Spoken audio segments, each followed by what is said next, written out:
blang mbok ngematke Truk nabuh ki nek untune lara rekoso lho Truk wis ora iso guyu kancane do kemengkelen kono cenut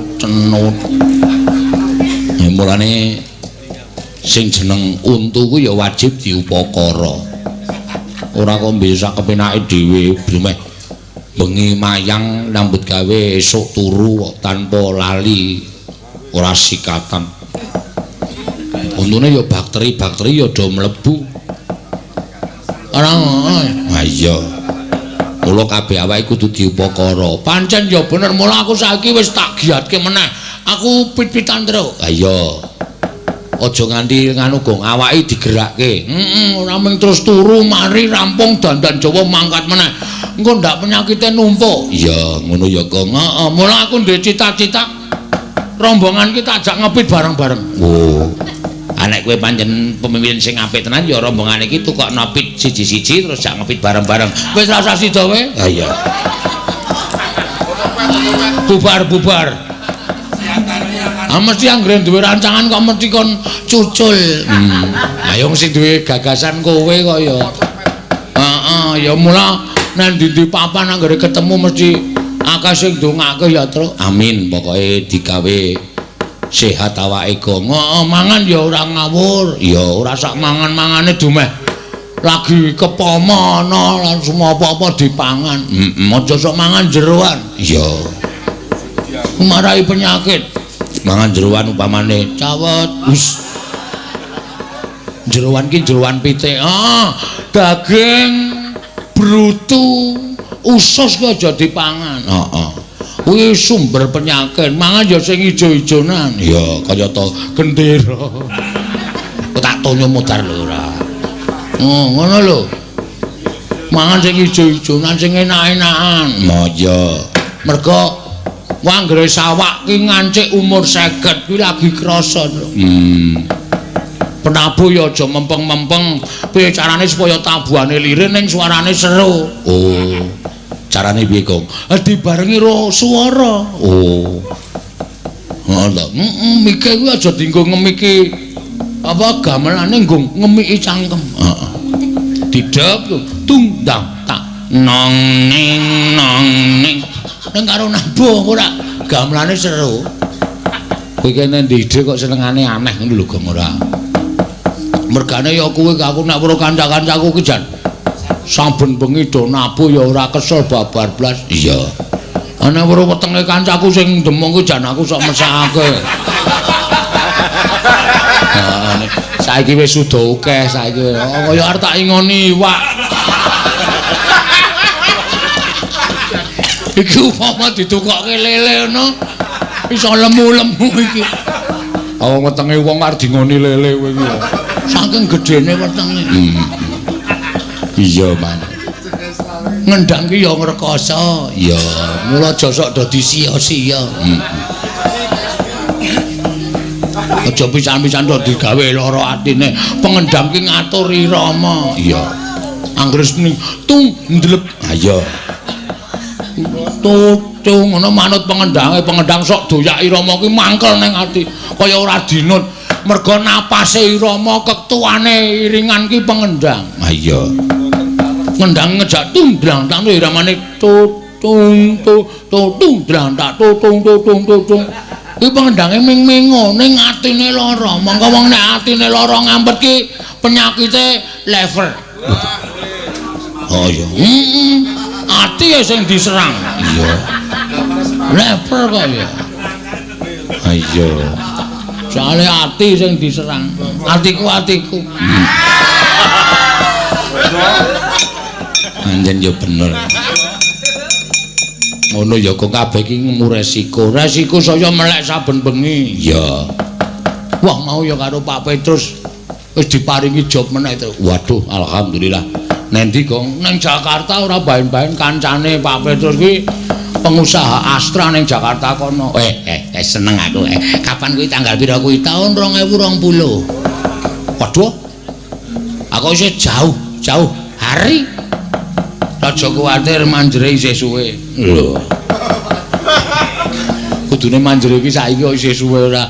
Pokoke disyukuri anggere ana wong pesen ki pokoke disyukuri. Ateges isih ana harapan.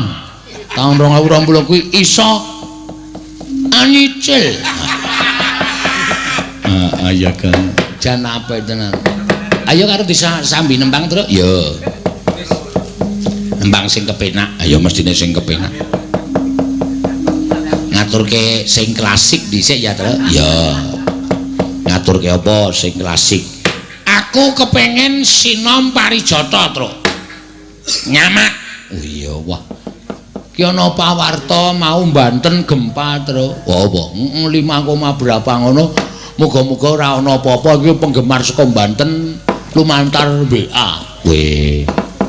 Jen, kaya werna-werna ya kok bencana kok nang ndi papan wingi tangkupan perahu tanpa dinyana metu abu vulkanik kaya geger. Tangkupan perahu ki mongko ning isor wisatawane ning dhuwur mabul. Wah, ya wis pokoke ndonga wae karang donya ki wis sepuh. Bumi iki wis sepuh terus. Iya. Mula ya iki dadi pengeling-eling wajibe awake dhewe umat manusia iku kudu ndang sadar. Ayo. Kudu ndang eling marang kahanane sing bengkong digawe jejeg. Iya. Sapa sing keparengan nyekar? Sinom Parijata. Aku nyuwun suarane Mbak Wahyu Krisnawati. Oh iya.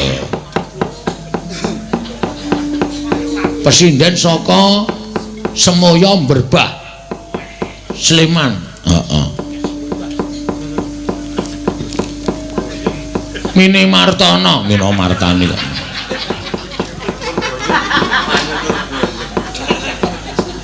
Bapak Yuwi le nyindani aku ya wis suwe tenane. Kaliman jangan nom. Kalingan jangan man nom kok kaliman jangan nom ya apa? Walik-walik nom seneng. Neno neno neno. Heeh.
Sababe aku kok seneng sinom Parijata terus sebabe apa? Iki lho, gerongane iki ngemu pitutur. Sing lanang seniman, sing wadon seniwati, kayane mlumpuk. Wah, monggo pas laris-larise. Sing wedok nyinden, sing lanang wiyaga. Penabuh, ayo. Wis bayarane dobel. Arep lara kae tetep kon menyang ndak. Penghasilane sudo. Ayo. Ya ora apa-apa. Wong ageng. Janji sabar, aja demi susu. Aja do kesusu, aja do kesusu. Sawahe jembar-jembar, marine lemu-lemu. Oh, sing sabar, sing tawakal, sing ikhlas.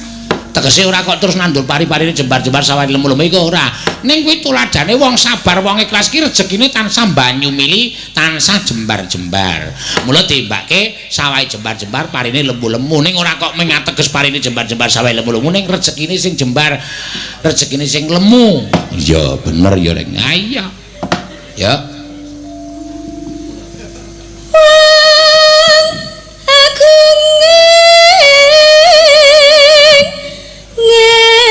Ngeksi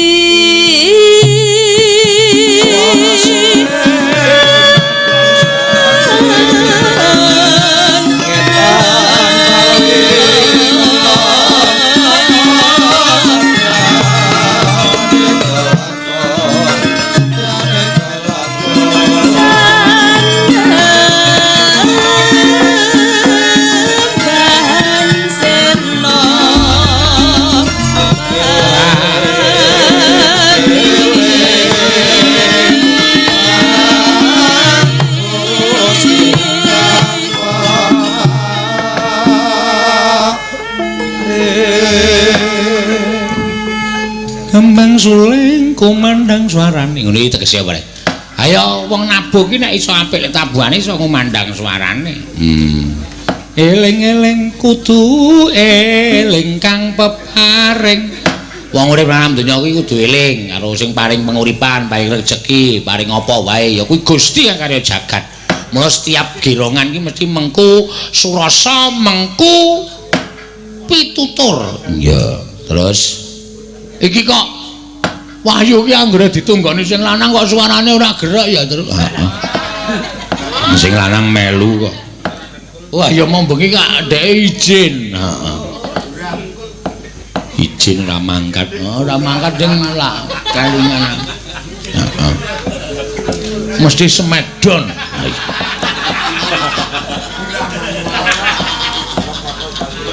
Ya. Kepati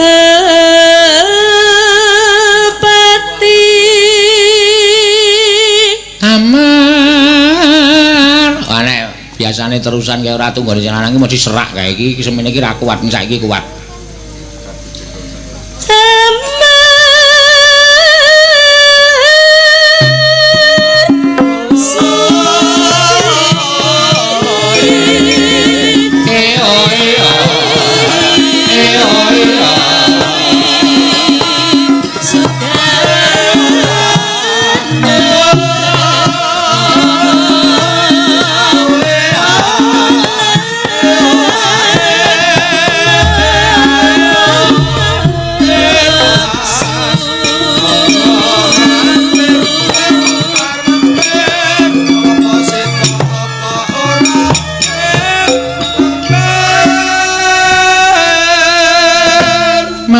Mas monggo mampir mampir apa sida apa ora mampir apa artine rek aduh nek kuwi aku ora pati dong kowe ngerti gong wong urip iku kudu silaturahmi weh iki Bagong malah iso njelaske mampir Mas silaturahmi mampir mampir apa sida apa ora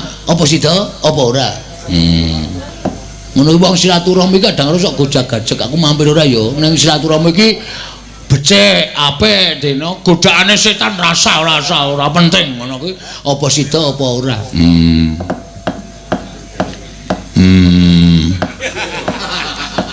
bener ora heeh ya terus modal ora ya nafsu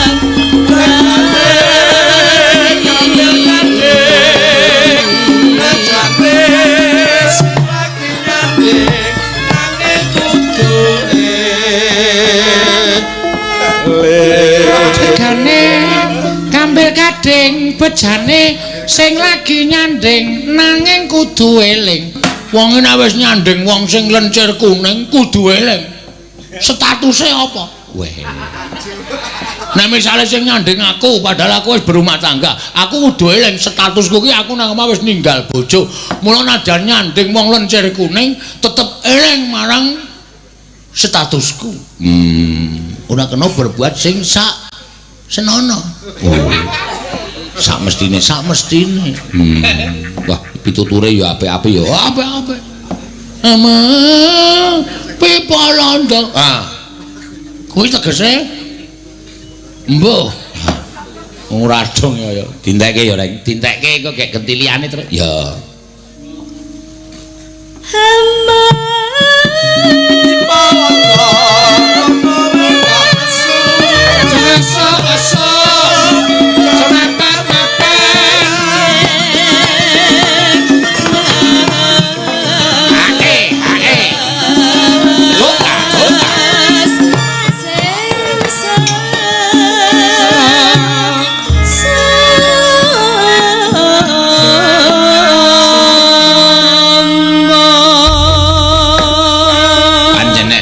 Gerok iya suarane ya iso diandalke ya, Tru. Pak Sukron kowe ngono. Iso diandalke. Apik suarane anggere wis muni dirusui sing lanang suarane gerok ngono kae jan. Wah, wis.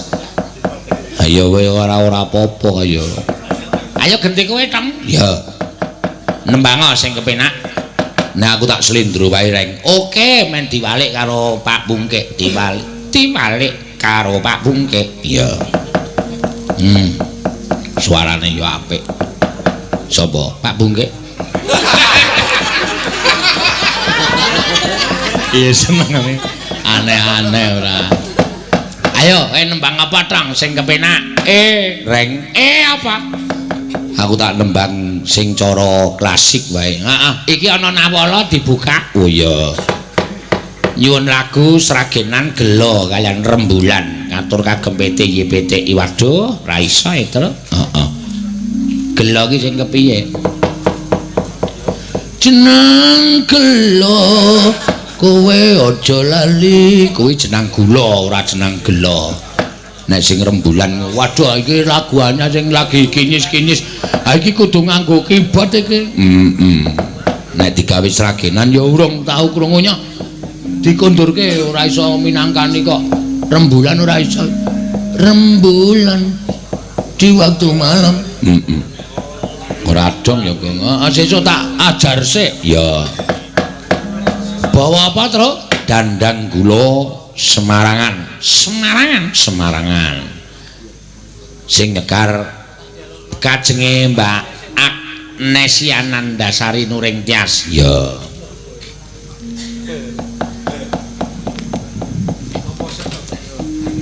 Kok mripate kok sipit ki ngantuk bocah iki sajae. Oh wis perang mau ketoke kok wis griyip-griyip. Ha piye? Bubuk sik apa? Kok tangi turu terus lagi nembang.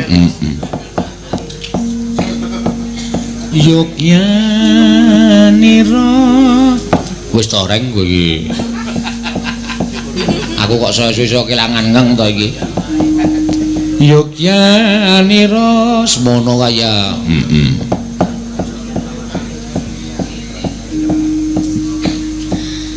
Yogya nira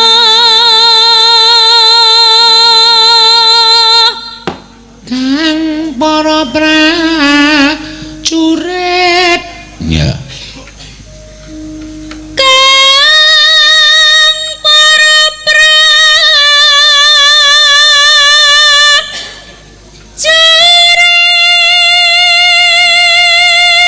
Wah mentit iki mentit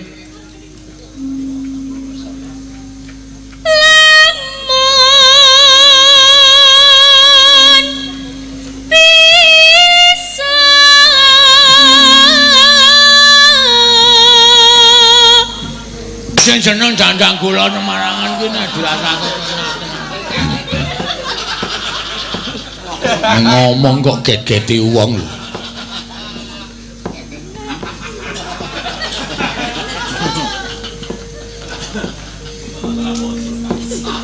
Pak Wondo kaget, Pak.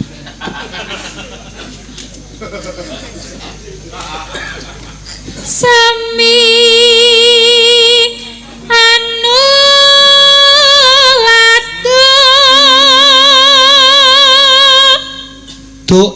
ngene caritane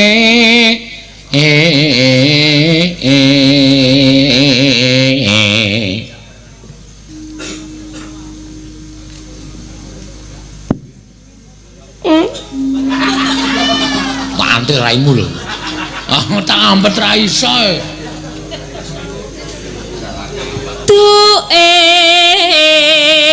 Ngene cari tane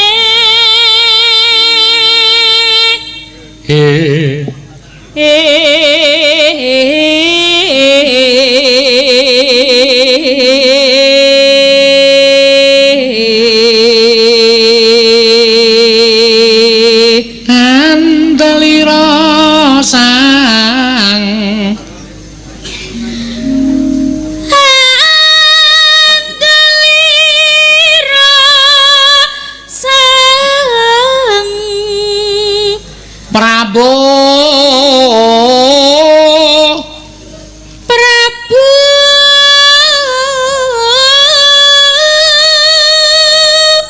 Sasra Wijayan Sasra Bau Sasra Bau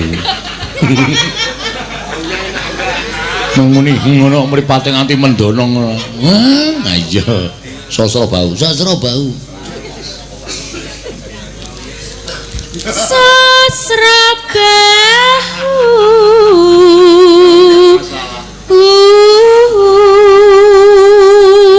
ing Maespati ing Maespati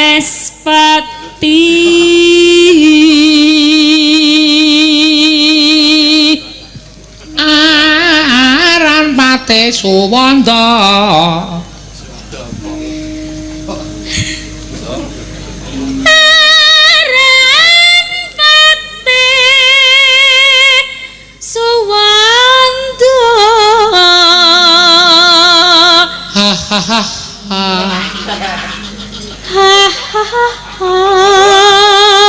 yo digawe-gawe ayo cengkae ngono ya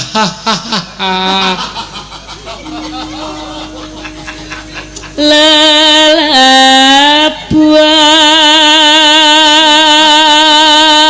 nihih pon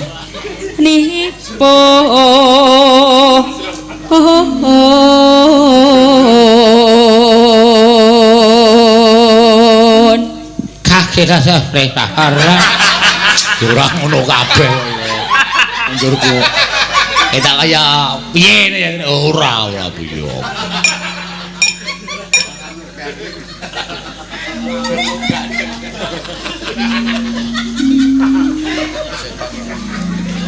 kang kinelung biasa triprakara gundul guna wingi gundul ayo ning saiki guna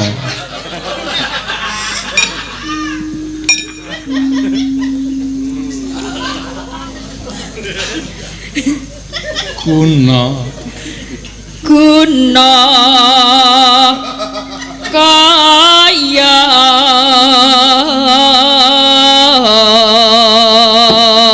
Sri Uning dicukur gundul tak antil Sri Uning kok dicukur gundul tulis-tulis ora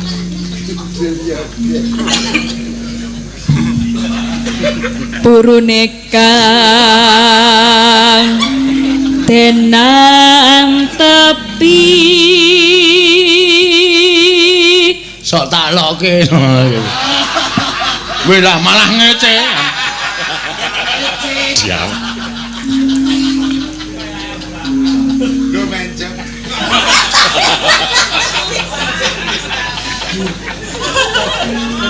ya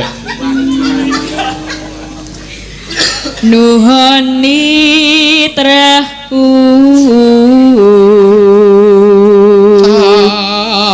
matrang datak tuntak anen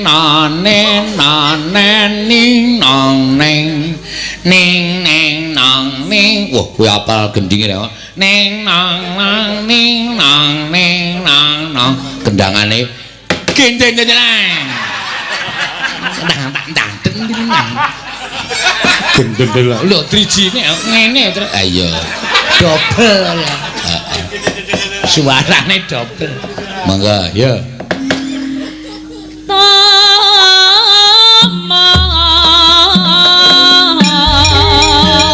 belakan nek ora percaya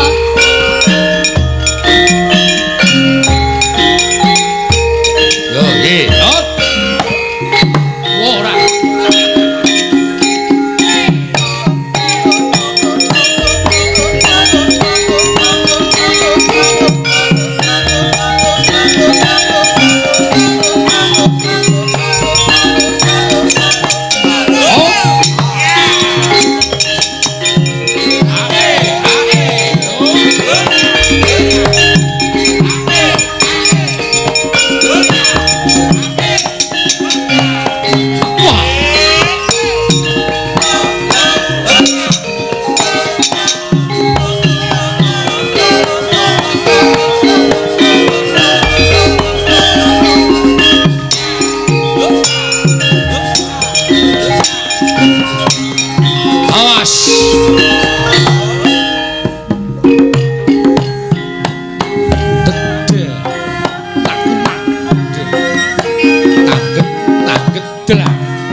tiba ing to. Ya.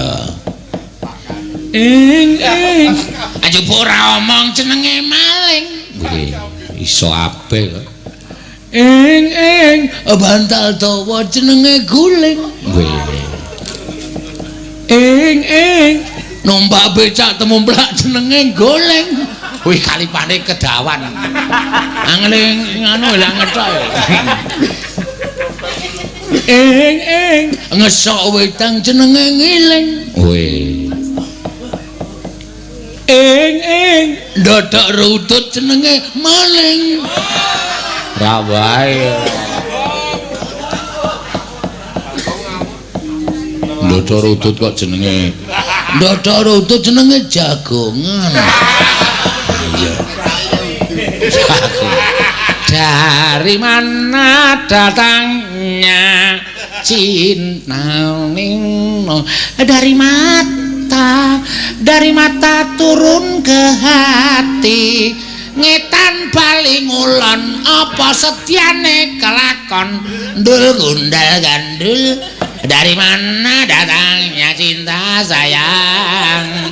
Dari mata turun ke hati.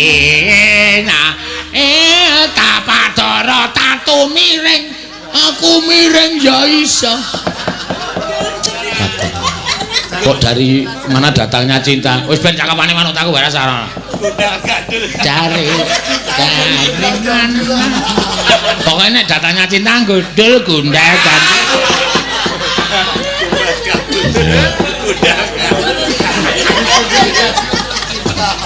Ayo Nes kowe iki malah. Engko gek tak dudule gundal. Ya. Siapa bisa menggiring unta? Ono apa cakepane? Wis aku rasa. Ya. Dari mana datangnya? Iya. Para sama para. Ya. Hidung sama itu.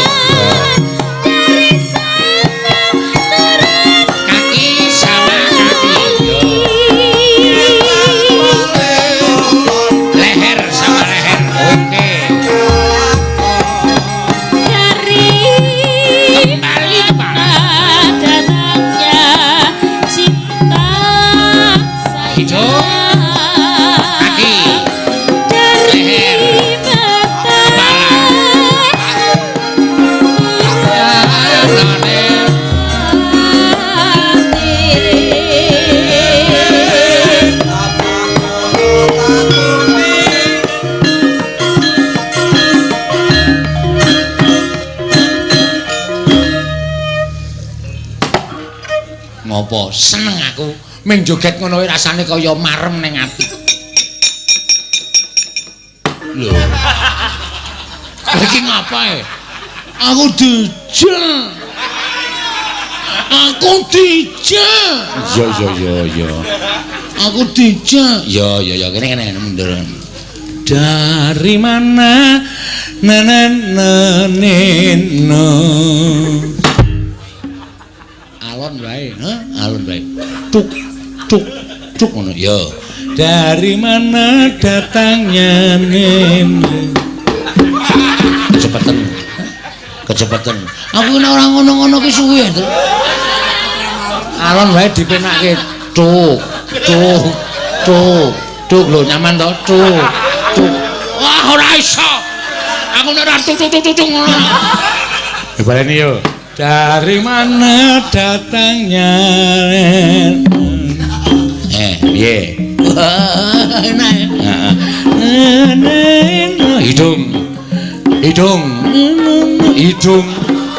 Hidung. Waduh. Ten paling ngono bosetnya. Gawu gong. Meng kemut irunge. Ora mlengse. Arep ngentokke irungmu gedhe irungku cilik dadi malah irungmu mlebu cangkemku. Lah sanggo irung? Iya.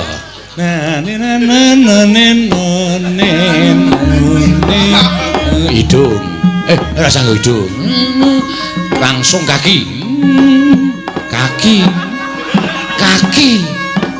Wo, waduh, seron. Pantat. Pantat. Wah. Leher. Leher. Oh ya deng.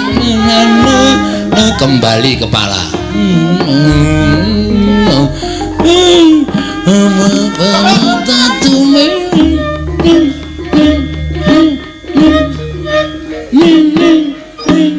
Ora pas.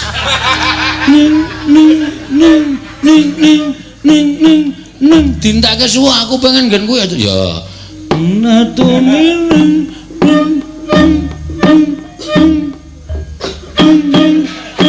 Ora pas. Niki ta iki. Tatu miring jrek. Oke. Tatu jrek. Dok sik. Duk.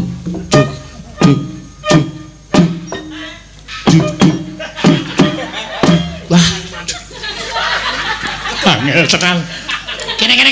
Kara-kara aku ora dadi ra. Ayo. Tatu miring paham. Nah. Seneng aku nek langsung paham ya. Yo.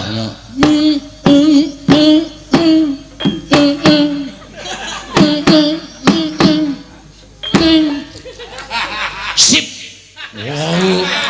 Kleru kok sip ora. Karo gareng langsung iso aku. Kleru ora. Yo disuwuke ya Reng, disuwuke.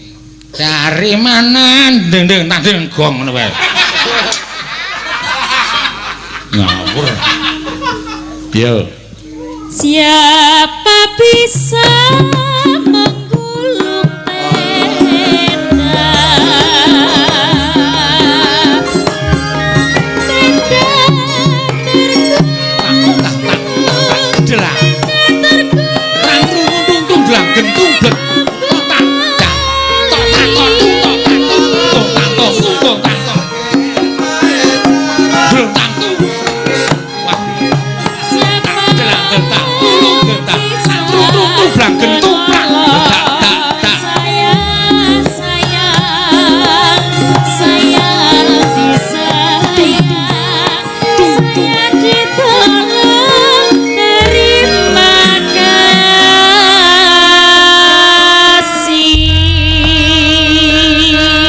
nek ra iso ngendang nuntun pengendang wis-wis pengendange iso masuk angin lho Lek.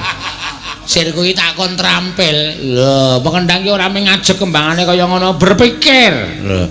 Dane tandet kentok gutok blak tok iki nang tuntung blak blak. Neno tak nang de trangku nang tak trangku blak gentung tak tuntung blak. Ora ketok trampil to. Engko ora dialem karo cewek-cewek iki pengendange. Mbok ora sawerna-werna. Senengane kok aneh-aneh lah. Aku wis nembang kaya ngene penak banget rasane. Oke, saiki genti. Bagong arep nembang apa? Aku nek meng teng klenyit ngene males aku. Oh iya. Kudune sing berkibar. Lho. Maksudnya sing seru.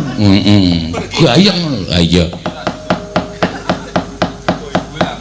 Arep cara ngendi kok sakarepmu kowe men. Iki aku tak nyoba pesinden saka anu ki sing urung muni ki sing saka Cibaduyut ki. Lho. Cibaduyut anu Majenang Cilacap. Iya. Eneng to, eneng.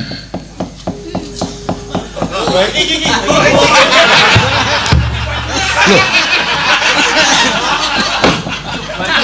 Sing takon ki wedok kok sing ngadeg lanang.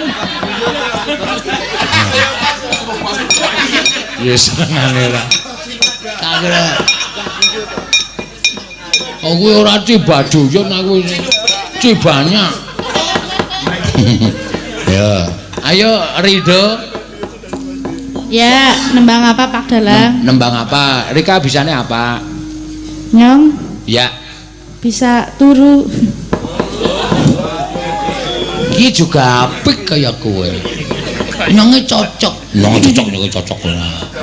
Nembang. Iya, nembang. Cara Banyumas apa cara Sunda? Manut. Manut? Nyong manutan kau. Ya. Kepriwe nek njajal apa kiye jenenge? Apa? Nyonge rada lali, kelalen sih. Bajigor. Bajidor udu. Apa? Bajidor kahut udu. Bajidor kahut. Tembangane piye iki?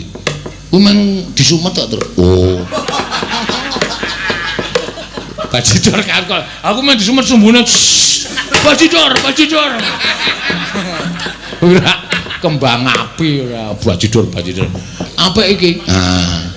Coba kiye karo njajal si Mas Denko ya supaya ya kiye kaya sing dilatih iki kendangane Mas Denko. Makane Mas Denko ben nyocoke karo kanca-kanca saka warga Laras kaya kiye. Ya, siap. Kali nyanyi aja kemper-kemper.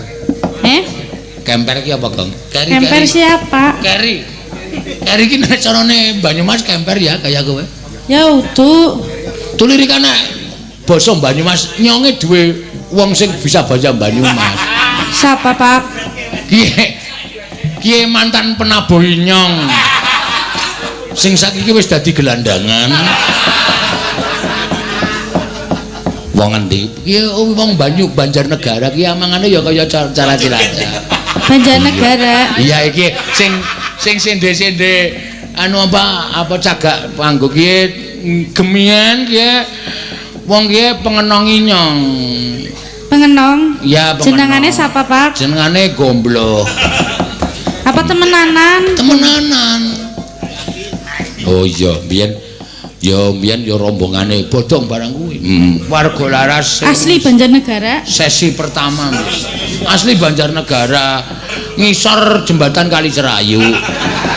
Ya Juragan Dawet berarti. Hah? Juragan Dawet. Utule dawete mencotot karo. Iya, Mas Gombloh. Ya ora usah nganggo Mas Gombloh.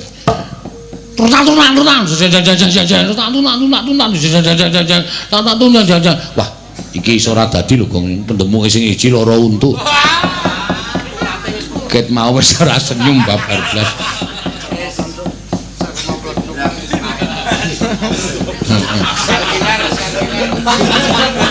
Karang parapane iki dhewe-dhewe. Penabuhku ki sok madeg dalang terus karepe iki jenenge ditambahi cerma. Cerma plenthung ana. Cerma pemilu ana. Kok cerma pemilu? Le mayang ming 5 tahun pisan.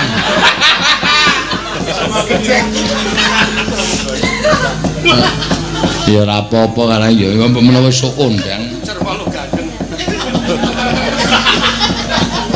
Yo. Monggo Mas Denko. Yo. Ngatos-atos Mas Denko ini kanca-kanca rada rapat. Iya Mas, hati-hati ya. Iya, aja kuwatir. Ayo monggo. Dados.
Bandung Layang.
Begitu muni Badidul Kahul ki aku kaya neng ngarep gedung sate.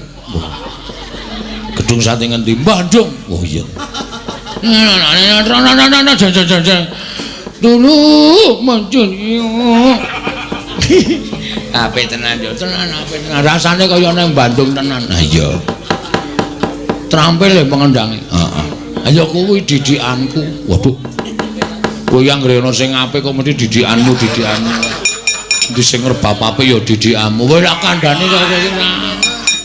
Percaya senengane. Majidor ya apa maidu. Ora ana majidor kok maidu. Cara ngendi ora? Bahasane Sunda iki mau. Heeh. Basa Sunda iki angel ya. Angel. Ning wong Sunda iki ngerti lho. Duwe mata batin. Weh. Kok kowe tau kok iso ngerti? Aku tau kok liwat nang ngarepe wong nom-noman do tenguk-tenguk nang pinggir dalan aku bar saka pasar tuku pelem. Heeh. Aku liwat nang ngarepe do muni mangga, mang. Wih lho. Kok ngerti ya nek aku nggawa mangga aku ya. Tak baleni meneh. Ana wong nom-noman ngono aku ya tuku pelem meneh. Liwat nang ngarepe cah nom-nom ki dhek muni mangga, mang. Lho, kok ngerti meneh aku. Halet 3 dina aku tuku salak. Heeh. Ana muni mangga mang dudu zala aku. Mangga ki nek cara Bandung ki monggo ngono lho. Mangga, monggo ngono. Oh ada. Sumuhun. Sumuhun apa? Wis umep urung. Sumuhun ki matur nuwun. Oh. Sarantosna. Sarantosna diinteni sarantosna kesuwen nak kuwi kesuwen Mbak Gandeng kuwi ora iso ya senengane ngajari ora ya ora sang ngetak ngono kuwi truk ndagel ya ndagel ora tatos-tatos ngono karo kakane kok babet-babet ora apa iki mau heeh bajidur kahut ha iya liyane sing dilatih kae apa Gong senam arep senam yo gendinge lho kok senam jenggomu mlocot ora sumasaku kok ya tanggo ngibur awakku dhewe kok ya yo sowane ndi mbok wong ya ora usah aneh-aneh ora ana wong teko Ndara Janaka ora rawuh Ndara Abimanyu ora rawuh kok sowan nang negara Ngamarta netepi karo kewajiban yo nek Bagong ora gelem ditinggal yo ya cah wangkal iki kok ndak bapak nesu ene ora bapak wis mangkat sik karo wis numpak viar heeh ya disusul yo Gong yo jeneng yaning talaga kadi langit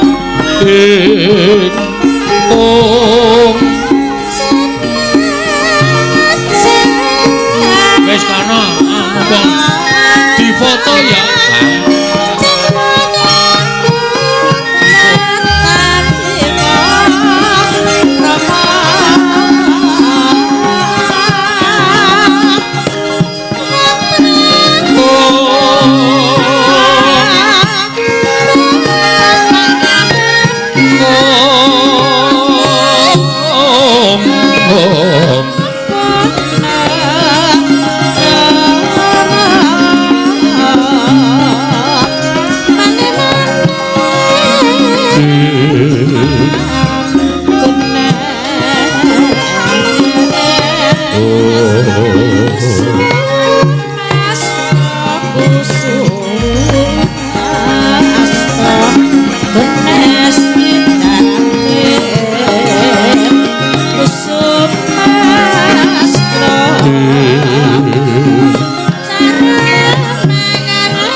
gelar pandaan muncar tinon kekonang surem sorotetan padang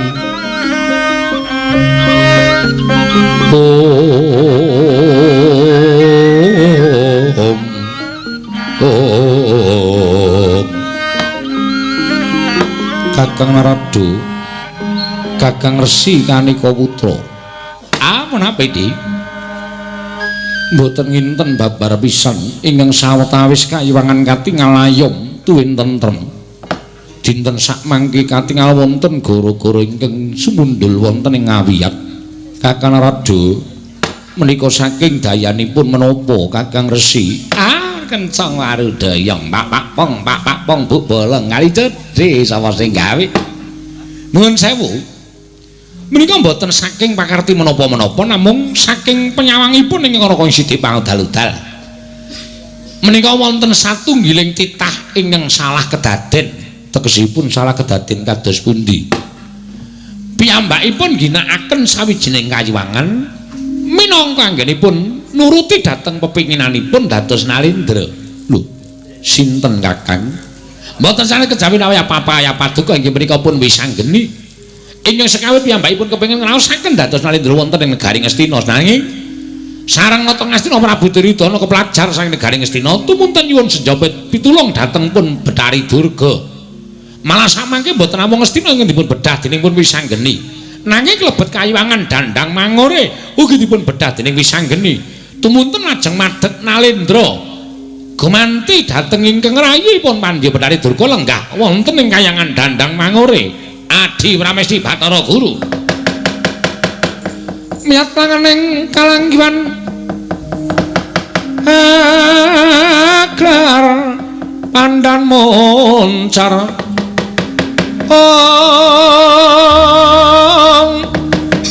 tinon lir kekonang surem sorotetan padang kasoran pajaring purnameng kekono dasari mangsa katiga dereng ngantos purna aturipun Sang Hyang Pukula Narada kedadaing kemlajar-mlajar saking Sang Pandya Betari Durga karya kaget Sang Hyang Jagat Giri Pratingga yana dewa nuntuna ngaplang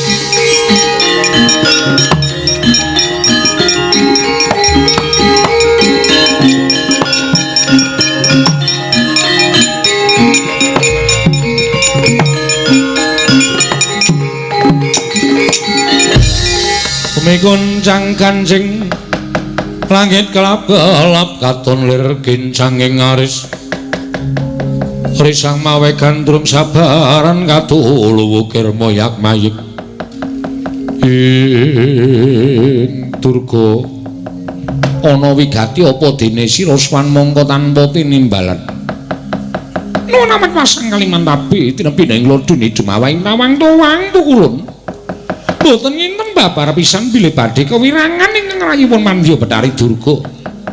Kewirangan kepiye? Ingkang sekawit kula menika nampi sowanipun putu kula pun Duryudana. Nyuwun senjata pitung dhateng rayipun Pandya Betari Durga anggenipun negari Ngastina sampun dipun bedah dening pun Wisanggeni. Nanging boten kanthi kanyono-nyono Wisanggeni malah sowan wonten ing Dandang Mangore. Nglepataken dhateng kula anggen kula ngayomi dhateng pun Duryudana wekasan Dandang Mangore samangke bedah pukulun malah kula tingali saking ketebian Wisanggeni murang tata piyambakipun pados busana kalindran tumunten lenggah dampar wonten ing Dandang Mangore batobat pukulun kula nyuwun pengadilan paduka Hyang Adi pukulun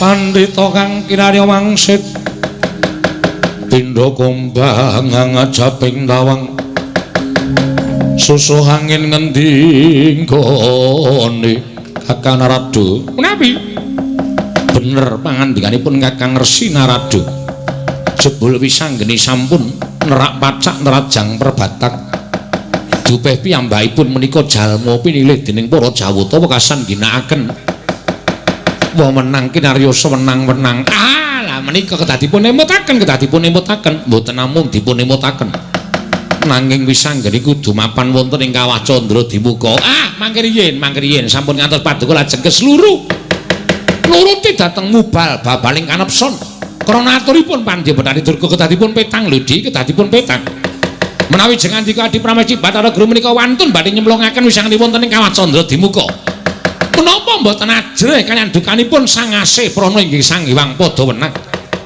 mestinipun Hyang Pikulun Padawenang ngawuringani dhateng lepatipun wisanggeni menapa inggih Hyang Pikulun Padawenang badhe mbelani dhateng titah ingkang lepat Kakang talah nggih kersanipun kula piyambak ingkang badhe nodi dhateng kekiyatanipun Alendra ing Dandang Mangure ingkang boten sanes kejawi namung wisanggeni menawi sekinten saged ngembari dhateng pangawaosipun Jatimurti sakmangke badhe kula lilani lenggah dampar wonten ing Dandang Mangure nanging menawi wisanggeni boten saged ngembari kekiyatanipun Manikmaya wisanggeni badhe kula banjut badhe kula cemplungaken wonten ing kawah Candra Dimuka Kakang talah pripun menika kok malah krewikan dadi grejekan kados mekaten Kakang Narada sampun tumut-tumut perkawis menika kula piyambak ingkang badhe tumurun wonten ing Dandang Mangure nggih kula semanggaken ati kula semanggaken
mate ana dawuh apa Yayi Prabu sawetara katon-tentem negara ing Dandang Mangure merga sawa pangreng Nalindra Prabu Wisa geni ya ning saka pangrasaku tetep kudu tata-tata lho Yayi Prabu sabab nggonmu lenggah dampar ning Dandang Mangure kuwi ngrebut saka tanganing Bathari Durga mula nek ana bobol boroting lelakon kudu wani tanggung perkarane aja kuwatir mengko aku yang bakal tanggung perkarane Kakang Mate ora usah dadak melu-melu nek ana apa-apa tak tanggunge dhewe ora bakal ngembet marang ngersane Kakang Mate iya sakaremu Yayi Prabu Wisanggeni kunjang kancing langit kelap-lapaton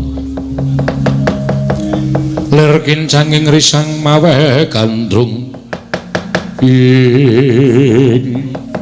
dereng ngantos paripurna kasaru rawuhipun Sang Hyang Jatimurti ya Sang Hyang Manikmaya dadya kagat Nalindra Prabu Wisageni wae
tinetraning angga rapo sabdaning kukiloring kanikara sageter kene donganing kunglir wuwu sing pene panca iki ora pangling kaya pukulun Bathara Guru iya ulun ingkang mrapta ning Dandang Mangure iki Wisanggeni Nalindra ing Dandang Mangure Prabu Wisageni ya Prabu Candrageni nganggo jejuluk sapa wae nanging kita tetep Wisanggeni sakarepmu nggonmu ngarani Wisanggeni ana marang prapta ulun ana ing Dandang Mangure sayekti mung bakal matrapi pidana kelawan Wisanggeni sabab kita wis nerak pacak nerajang perbatang kita wani gelar negara ya kuwi negara Dandang Mangure mongko sayekti iki kayiwangan Dandang Mangure nadyan pandya Bathari Durga kuwi diwaning panggrudha pangrencana nanging Durga kuwi uga klebu peranganing Jawata Tridasa Wataknawa kang ora kena dienggo sakbaene dening para titah lha kok dadi jeneng kita malah wani lenggah dampar ana ing Dandang Mangure kang mangkono tumraping kadewatan kita keluputan mula saka kuwi Wisageni aja nganti dina samengko saya kendodra nggon kita gawe wiranging para Jawata praptaku ana ing Dandang Mangure sayekti bakal anjabel kang dadi urip kita sarta bakal ulun patrapake papanake ana ing Kawah Candra Dimuka nebus saking ngeluputan kita Wisanggeni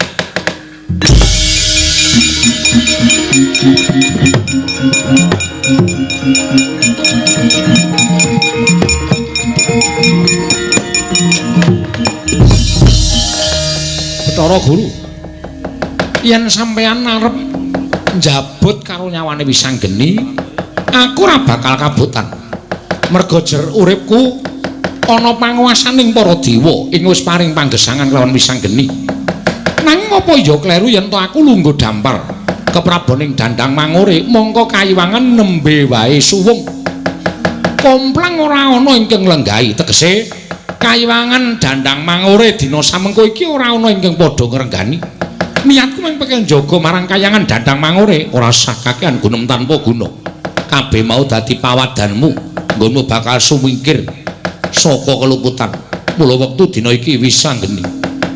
Mara mapano dina samengko bakal ulun tibani Cis Trisula dadi sarana nggon kita tekaning pati lan nggon kita bakal nampa paukuman saka para Jawata wis anggeni.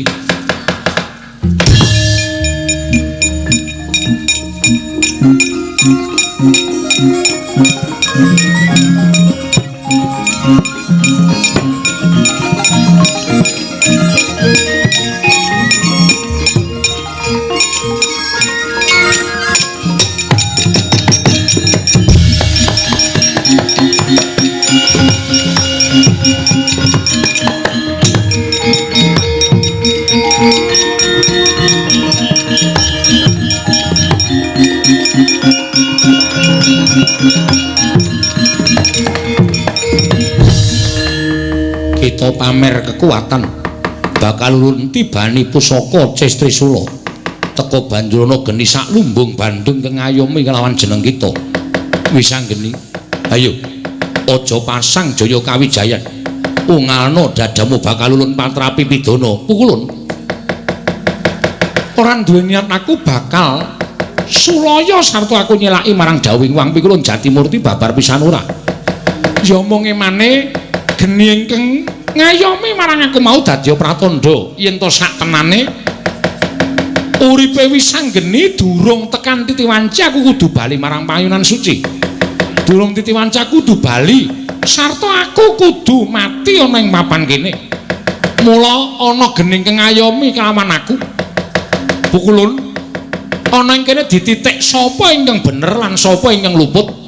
Ingkang bener mesti bakal kinayoman dening panguwasaning Gusti, dene ingkang luput mesti bakal bali marang asal mula bukane. Pukulun papanan ing kayangan ya bakal bali ana ing kayangan. Wah.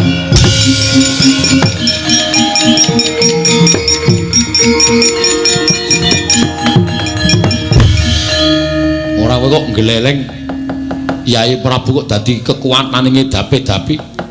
Ming sak omong-omongmu kok dadi kasembadan. Wis rasa dadak takon Kakang Matih kowe pokoke manut karo aku ya. Ora ming tekan semene iki isih akeh sing bakal nyoba. Nalendra ing Dandang Mangure Prabu Wisageni ya. Aku mingkari manut karo Yai Prabu.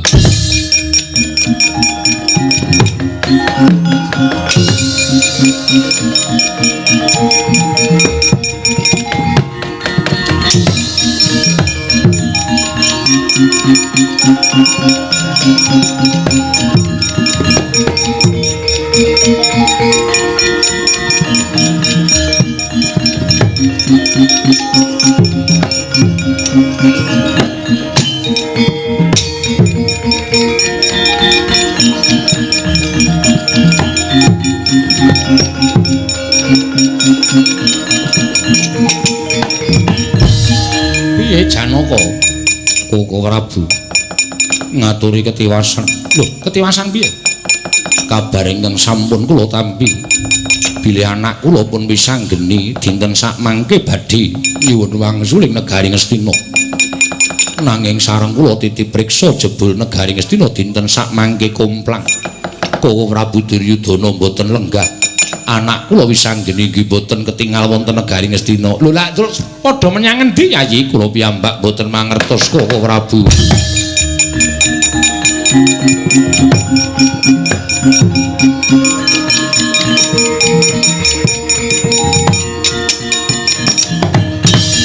Prabu.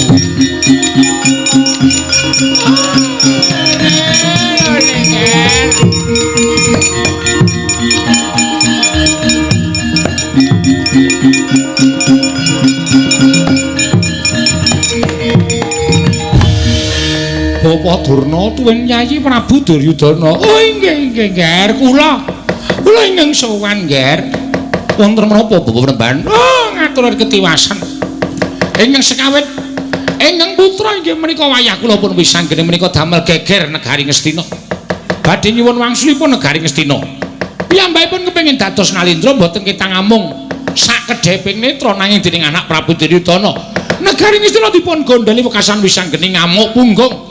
Sedaya bubar mawut boten kanten-kantenan. Tumuli kula mlajar kaliyan anak Prabu Duryudana. Sowan wonten ing Dandang Mangure. nyatanipun Wisanggeni kaliyan Punantasena mbujung kaliyan pelajaripun anak Prabu Ngastina dumugi wonten ing Dandang Mangore kawestina saking katebian.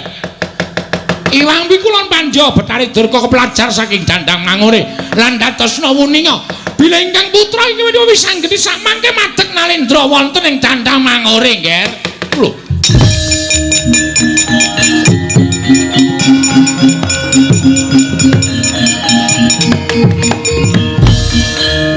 Werkudara, iya.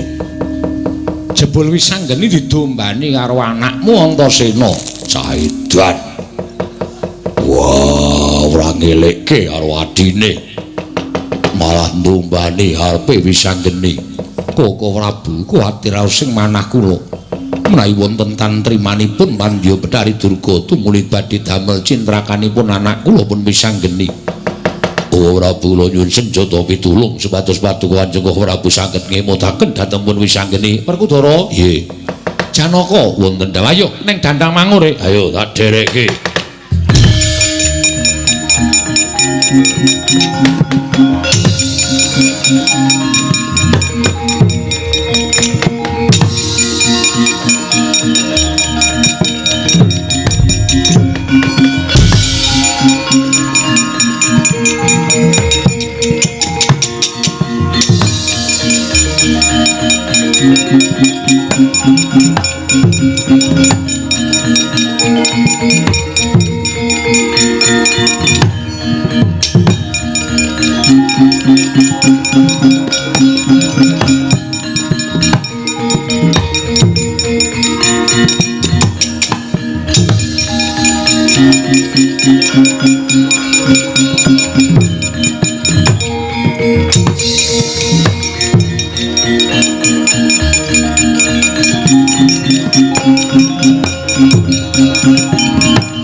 Kebablasan. Sapa iki?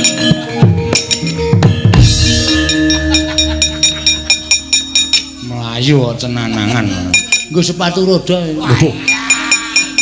Wayamu yo iso yasa ora. Kenyolong itu. Oh. Ya memper ngene sapa? Tanggaku. Lho. Keletan ora, jajar persis. Ora kuwatir nek konangan lho. Ora tanggamu ya titen karo sepatu roda iki nek nang ngomahmu rak mesti kowe iki dikira nyolong. Wong anggere kendele semahur rak beres. Padak kecah tipis. Main tuku sepatu. Dadi foto ora kowe? Ageng aneh. Dadi foto ora. Mbok menawa selfie, Pak. Werkudara, apa? Arjuna wonten maring adawuh. Lah to blas. Anakmu bareng dandan cara ratu lah kok baguse ora jamak. Ya mung mburi ae kok kaya ora wangun-wanguna babar blas. Sapa ya, Kang? Mbah. Wah, kirike Antasena. Yayi Prabu. Ana apa, Kakang Patih? Sapa iki? Kumulanceng. Sak penake dhewe. Nani te omongane ketoke. Ada ga? Sapa? Hah? Sapa? Mbah. Lho. Iki ngedongke kok ora adong to? Sapa?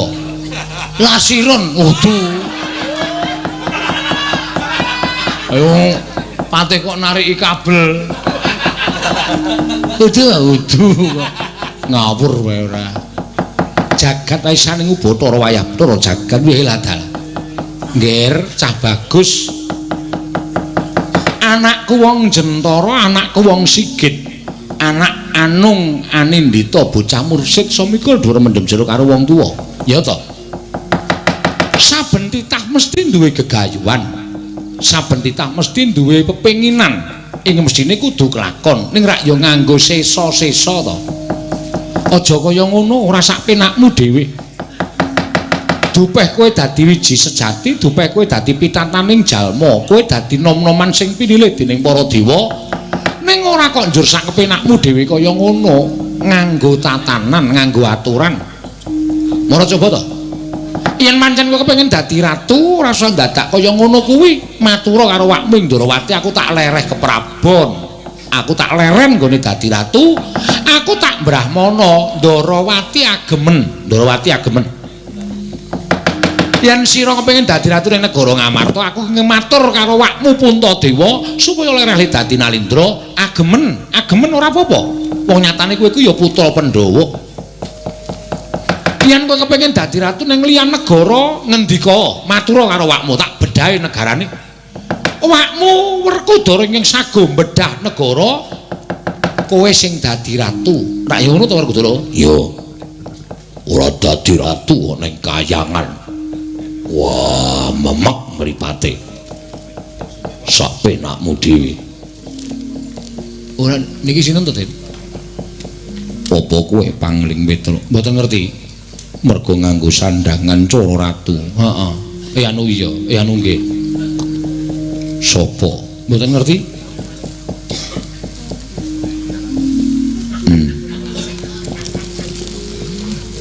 Tenane? Iya. Elok tenan. Lah iki lho mustikaning titah kaya. Kok sampean sapa iki? Sapa kowe?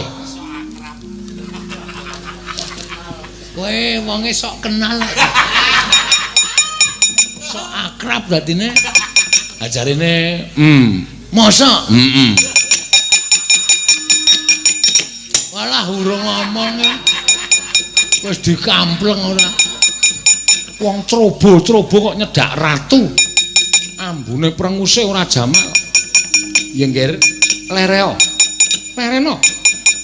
Apa ngendak kandhake marang sira anakku lanang mau mesti ora bakal punwa kok goroh. Lereno. Yen kaya ngene iki mbok terusake ora mung jagat sing geger, ning kayangan geger. Mergo nggonmu wis nerak marang pepalering para dewa. Iki Dandang Mangure.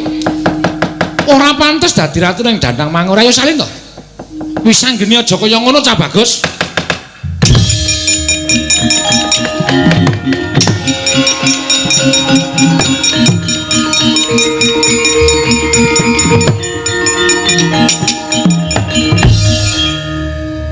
Mbok sok meneh ki ora mirang-mirangke wong tuwa.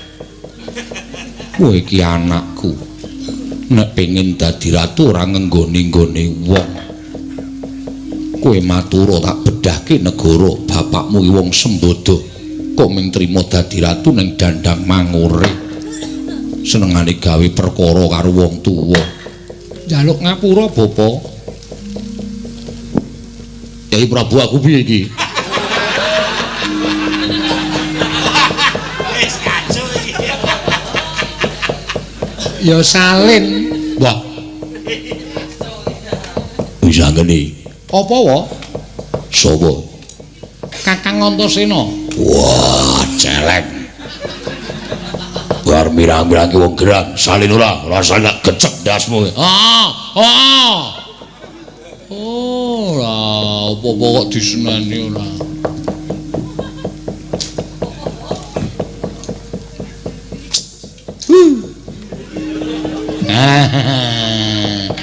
Halo, Dap.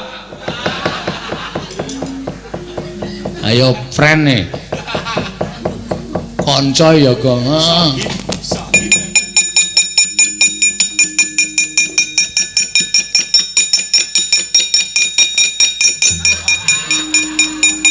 Setan. Arti keplaki malah ambles bumi. Iki aku Ndara Werkudara kewirangan. Arep ngajar Ndara Antasena, Ndara Antasena ambles bumi.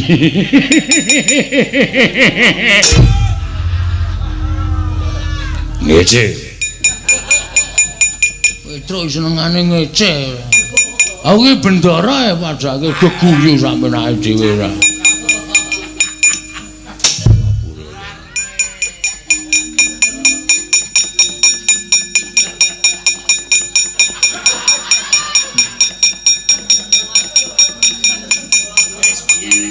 Iki nek aku obah kecowes lho, Tru. Mula meneng bae kowe. Biar ngirike piye, Gus? Ndara Werkudara cerewet ngopo? Niku le Malangkrik niku kleru teng ndase Bagong. Wah, cangkeme ndekno meneng wae.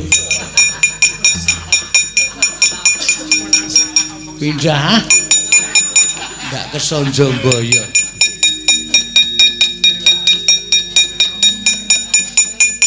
Nah, wis do badar ngenten iki. Dandamara dikundurke Betari Durga. Iya, Petruk nggih. Soalnya nek kowe dadi ratu niku mangendika kali kula. Kula mbrukke Gerduranda. Nah, dadi ratu. Ampun kuwatir senengane kok. Asal dadi ratu kok sak ngawur sak penake dhewe ra.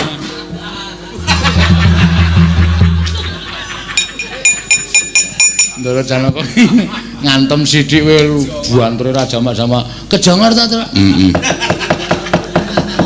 Baliyo ning Drepsila geni. Yen ana tantrimaning Betari Durga sapa? Monggo aku sing tanggung jawab, aku bapakmu nggih.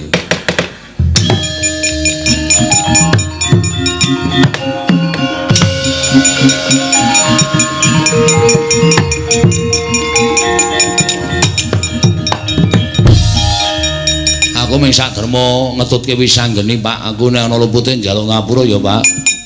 Wis nek baleni ora. Dadi cah nakal ya nakal ning Sembodo ya. Mulai ya, Pak. Yo. Salam ku Ibu ra. Wis suwe ra ketemu. Lah mulane sok tilik ora. Sok tilik ning Randu Gumbala Ibu ra ngayu ya kangen karo bapak. Wah, yo. Seminggu Ibu mulung ora. Antasena. Iki senengane sok klewo-klewo bareng arep pesen apa? Mang pesen kula sampeke. Gah. Kula sudi ora. Arjuna wonten paring adhawu. Wajibe kowe ngaturake kayangan iki marang Iwang Ipikulun Pandya Betari Durga. Koko Prabu badhe kula tenggo wonten ing mriki, Koko Prabu.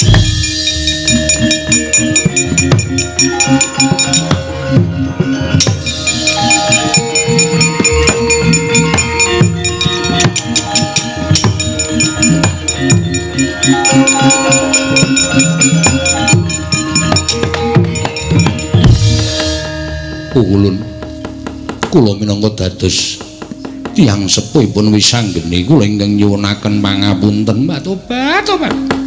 Malah kowe ingkang ngaturake panuwun dene kowe wis bisa ngremake marang kampurkaning anakmu lanang. Nggih.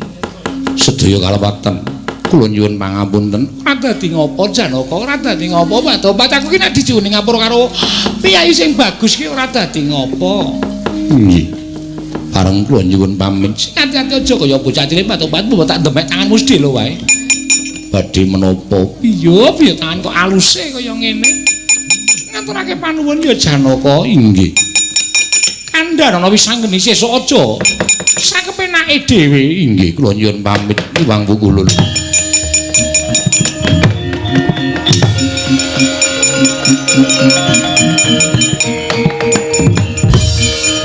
Piye sapa to sing ora kegiwang karo Raden Janaka piye Tobat.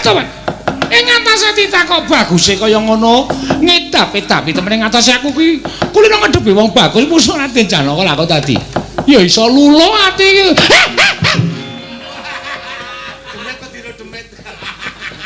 Menungso ora tatanan.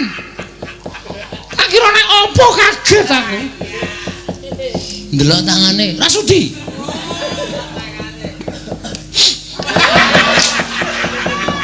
Setan wong edian. Ngawur-awuran wae ora. Kok kok diampun. Apa kok asik? Asik. Dapure ra.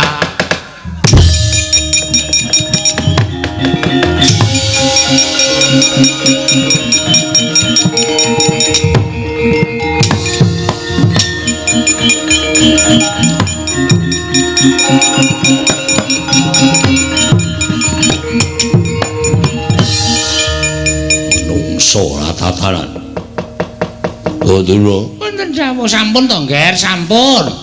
Wontenipun panjenengan dipun rencangi dening Werkudara kaliyan dipun Janaka tuwin anak Prabu Ndarawati kok samangke sampun padhang kok panjenengan lajeng murina kados mekaten. Mboten. Tekan kapan bae kula ora bakal iso rukun karo Pendho. Terus keparingipun nutuke nggon kula ndirasa wirang. Kula ora kepengin wong padha ngerti yen to negara Ngastina tau-tau dibedah are Wisanggeni. Ambi awur-awur kenceng Bratayuda. Oh, lole.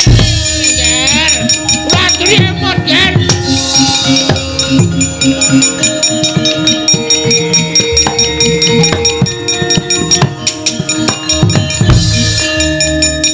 Wisanggeni iki kethoke gulune. Wah, wong ra tau ngerti rasa ngatur nuwun.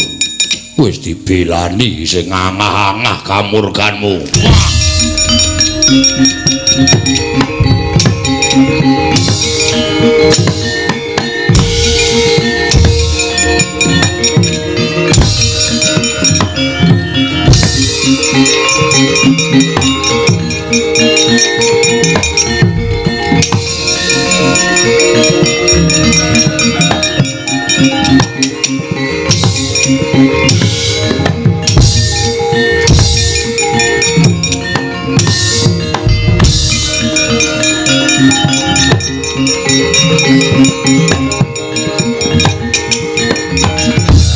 Arsa madangi jagat mung sapucaking wukir marebak bangsu mirat keneng soroting surya mega lan gunung